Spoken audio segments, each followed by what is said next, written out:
race fans, let's talk a little Midwest modified action from this past weekend. Of course, Labor Day weekend, the start to the invite season, and then we'll get to this week's power rankings. Let's head out to the Brown County Speedway, Aberdeen, South Dakota, the Big Buck Nationals. Dawson Zabel, he parked in Victory Lane, his third of the year. Little side note on Dawson Zabel, 7 straight podiums. This kid is flat out getting after it. I'm looking forward to seeing him again next year. Electric City Speedway out in Montana, the 25th annual Montana Roundup, a triple header out there. Day number 1, Marty Harvey. He parked in Victory Lane. That would be his second of the year. Day 2 and day 3, Jordan Tachi. He's been red hot. 7 on the year for Tachi, 8 of his last 9 on the podium. He's really solid out in Great Falls. And Gillette Thunder Speedway, the East-West Clash. And I'm here to tell you the national title contender is coming out of that place right now. They had a makeup feature to get started. Troy Liker parked at Victory Lane. Tony Liker got second. And then they had a triple header. Day 1, day 2, day 3. Liker. Day 1 and day 2, Tony Liker got it done. Day 3, Troy Liker got it done. And I talked to Mike Nichols, and he's a hell of a race car driver out in South Dakota. And he's like, I'm going to go out there and race these guys. He says, Ryan, I'm here to tell you, these guys are no joke. You hear all the time, the Eastern bias, I like to call it. Yeah, they're out in Wyoming. They're out there. They're doing this. These guys are legit fast. You're going to find out in a couple weeks, come WISSOTA 100 time. If you remember, they won I think Tony won the WISSOTA 100 a couple years ago. It was by default. I think Grunwald was DQ'd in that one, but he was absolutely a rocket ship. These guys are for real, and they're contending for a national championship. Both of them. We'll talk about that more in a little bit. River City Speedway up in Grand Forks, North Dakota. Jamie Deitzler, he got his first of the year, started on the front row, never looked back. Great job to him coming into the sights. Let's see if he can be strong come invitational season. Victory Lane Speedway up in Winnipeg. They had a doubleheader up there. Another national championship contender. Not able to do it. Of course, the borders are closed. But Austin Hunter, he won both nights. And from looking at his Facebook page, that's win number 100. Tip of the cap, Austin Hunter. Great job. It's not easy to get into triple digits. Let's get another 100 on there. This guy can do it. He's flat out a wheel, man. I'm looking forward to him being back in the conversation for a national championship in 2022. Devil's Lake Speedway, they had a doubleheader as well over Labor Day weekend. Day 1, Darren Fow got it done. He scored his first of the year holding off Lucas Rodin, which is not an easy task. Day number 2 to the nightmare, Lucas Rodin. And Lucas Rodin went down on Monday to Lisbon, North Dakota, to the Cheyenne Speedway, the Dakota Dream. He parked it in Victory Lane there as well. A second, first on the week. And he's got his eye on the national championship, trying to keep pace with Tony Liker. Emo Speedway up north of the border, they had a doubleheader as well. Seems like a common theme here. Day 1 and day 2, Colin Chaschuk, he got it done. And I remember this guy. I've never met him, but literally the biggest cheer I can ever remember at a dirt track was him winning the Northern Nationals in 2019. That place went bonkers. I think Skeeter Esty broke. He got the lead. He had a good hot rod there. And I feel like a third of the crowd was from Thunder Bay. Man, we missed them, the Canadians coming down, to the Labor Day shootout, the Silver 1000, the Northern Nationals. But this guy right here can wheel a car. And that was a pretty exciting deal to be a part of over at the Gondikla Speedway in Superior. Chaschuk doubling up in Emo. Greenbush Race Park, another doubleheader. They, of course, had their Labor Day weekend deal. Day 1, Patrick Sobolik. He got his second of the year. And day 2 to the National Rookie of the Year contender, Jake Smith, who's been racing all over the place. Congratulations, he got it done. The Hibbing Raceway, of course, they had the 43rd annual Labor Day shootout. Tyler Vernon, Vernon Racing, proud sponsor of the One to Go show. He parked it in Victory Lane, his first invitational win. And I called it. I've been talking about this guy. I'm like, he is going to be quick come invite time. Of course, he won the 444 Memorial for Tanner Byholm up at the ABC Raceway. He's going to be extremely dangerous the rest of the way. Now, the Rice Lake Speedway, this was another good race. The R1, Jay Richardson, Team SSR in Victory Lane, his second of the year, caution-filled race. I think it felt like there was like 87 green-white checkers. In Austin Ellis, actually, I thought maybe he was going to make a run at him on the high side, and he hit the marbles, parked it in the fence, race over. Richardson went on to win. Congratulations, Jay.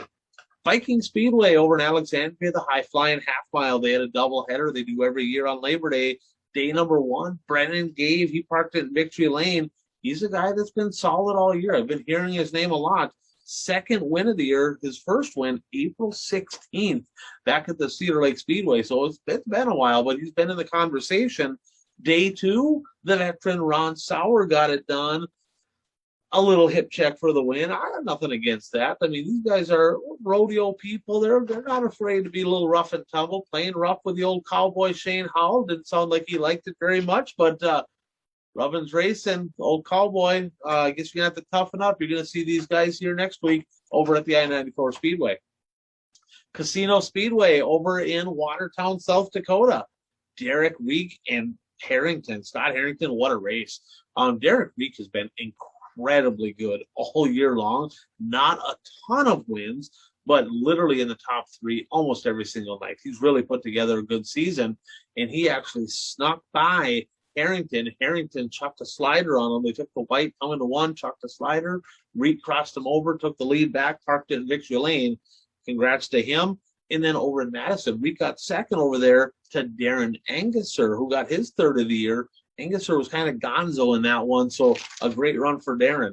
So let's get to it. The September 9th edition of the BuyRaceShirts.com One to Go Show Midwest Modified Power Rankings, of course, sponsored by Shocker Hitch and RHR Swag.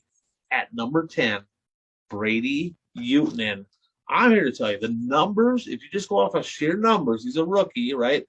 Not huge numbers. Okay, I think he's got 3-4 wins on the year, but the eye test. This kid can flat out wheel a race car. He got 4th at the Labor Day shootout. It felt like he got shuffled back to like 80th, and he charged back up to 4th. He was good. They had a pretty neat deal over XR put together at the Gondiclaw Speedway during practice night. Of course, last night they had a deal where they ran against the Supers. He won that nice little $2,000 payday, but he's really good at Superior. He's really good there. And this kid, if you remember, I don't know if you got a chance to watch the 444 Memorial for Tanner Byholm at Ashland. It was on Dirt Race Central. What a race between him and Tyler Vernon. This kid is going to win some races. Probably the best heat race of the Labor Day shootout was him and Kelly Esty battling side by side. Esty, of course, on the bottom. That's what Kelly Esty does. And Utman charging the high side. They had a really good race. He's going to win some races. This second-generation driver is no joke. Keep an eye on him this weekend at Superior. At number 9, Jake Smith. Pretty much got it locked up for the National Rookie of the Year. 14 wins on the year. He races everywhere. I was really happy to see him over in Grand Rapids for the Wissota Classic. Too bad it rained out. He felt like maybe he had a pretty good hot rod over there. Not sure where he's going to go this weekend. I'm expecting at Wilmer and Madison. Not sure where he'll go the other 2 nights. Will it be Superior? Will it be Grand Forks? I'm not sure. But this kid can wheel. It's fun to watch him get around the racetrack. I feel like he's got a bright future ahead of him. He's just another young gun out there, maybe 18 years old. Now, at number 8, the Cowboy, Shane Howell. He's tough. He had a good weekend. Went to the Viking Speedway. Was on the podium both nights, a second and a third. Has multiple wins over the last couple weeks. Really good in Superior. It's his best track. Coming into it this weekend, they got the Northern Nationals, of course, 3 nights of racing starting tonight for the Midwest Mods. Stout field of cars expected there. It's going to be incredible Midwest Mods over in Superior, Wisconsin. He's got to be one of the favorites. He gets around that place. The last time he was at Fergus, he won there. Wissota 100 coming up. Keep an eye on Cowboy. He's quick. At number 7, Aaron Blacklance. Rough weekend for him. It just didn't work out. He just had one of them weekends where the tracks were a little sketchy, didn't quite start, very close to the front. But he put 12 wins on the board this year. Probably going to be up at, I would assume, the Sites Memorial. I would assume he's going to be there. This kid can wheel a race car. He's running 3 cars now, street stock, modified, and, of course, the Midwest Mod. And 22 podiums on the year, extremely solid. I expect him to finish strong. He might be in Superior. I've seen him come there a time or two as well. Number 6, Tyler Vernon. Big win. Big win. He's got 2 big wins on the year. That 4-44 Memorial for Tanner Byholm, big win. The Labor Day Shootout, big win. This kid is absolutely a wheel man. He's been around racing a long time. I expect him to be fast at Superior.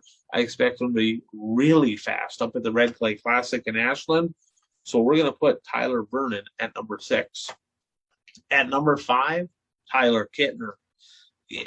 We can say he got robbed. It is what it is.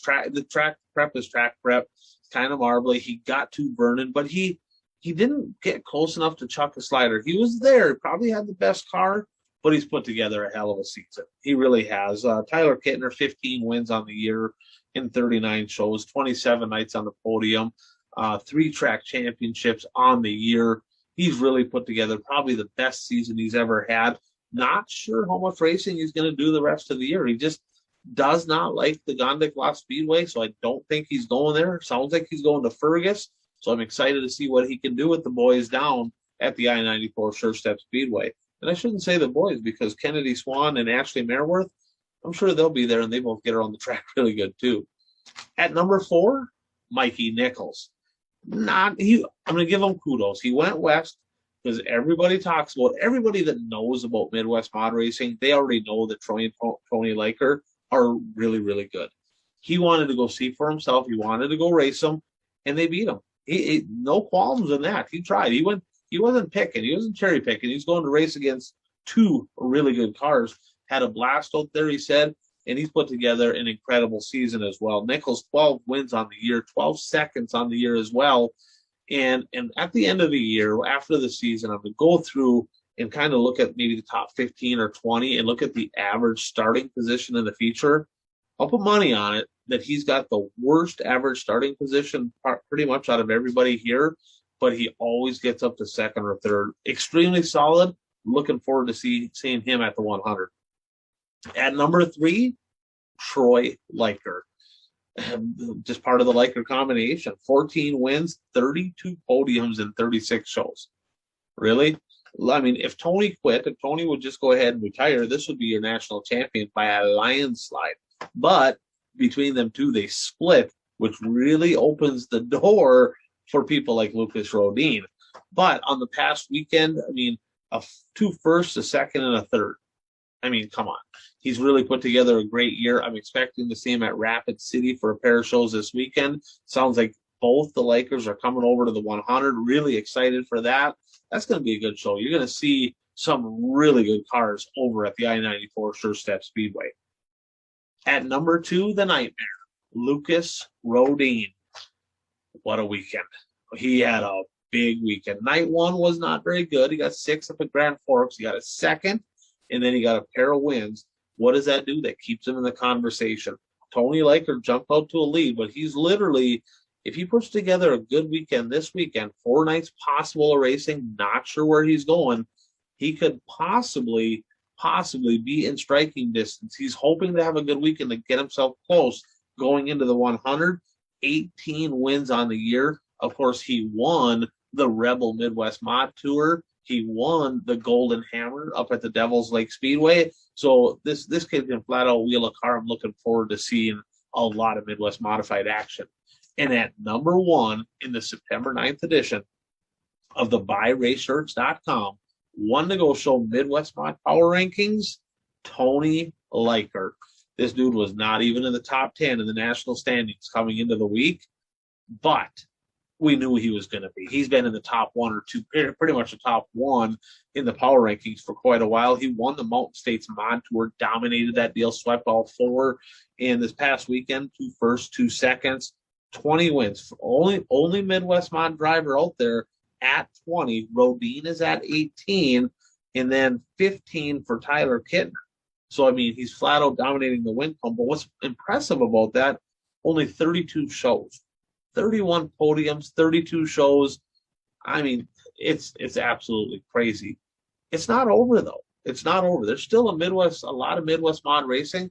I don't know if he's going to Rapid City or not. I'm going to guess that he probably will. He should. Then he's coming to the 100. I know there's a couple shows out there. I believe it's Sheridan. And then I don't know what he has going on from that point forward. Okay, then racing gets a little sketchy then. Tony Leiker in the driver's seat to be the 2021 WISSOTA Midwest Mod National Champion, but there's still racing to be done. But right now, he's got the top spot, Tony Leiker at number 1.